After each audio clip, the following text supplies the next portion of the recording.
ভগবৎ কথা। জীব হইতে ভগবানের বিশেষত্ব কি? জীব হইতে ভগবানের বিশেষত্ব এই যে ভগবানের লীলা অমোঘ। তিনি লীলামাত্রে এই বিশ্বের সৃষ্টি, স্থিতি ও প্রলয় করে থাকেন। ভগবান স্বতন্ত্র, সকল ভূতের মধ্যে তিনি অন্তর্যামী রূপে অবস্থিত হয়ে আছেন।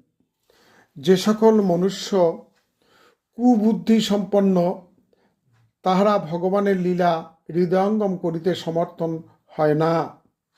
তবে যিনি অপুকটে নিরন্তর শ্রদ্ধা ভক্তি সহকারে ভগবানের পদারবিন্দের সৌরভ সেবন করেন, তিনি অচিন্তনীয় মহিমা সম্পন্ন চক্রপাণির তত্ত্ব অবগত হইতে সমর্থ হন।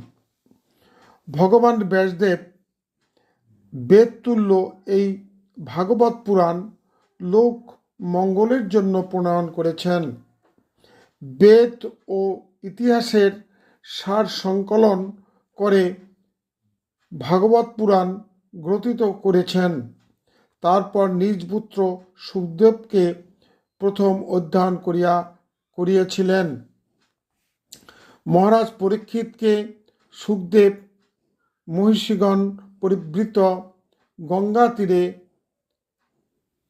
পয়োপবেশনে এই ভাগবত শ্রবণ করিয়েছিলেন।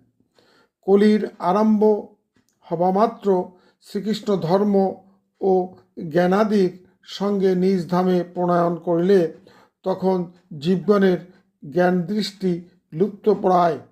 তখনই এই ভাগবত সূর্য উদিত হইয়াছে। জয় রাধে। এর পরের কথা আগামী দিন বর্ণনা করা হবে। জয় রাধে, জয় রাধে, জয় রাধে।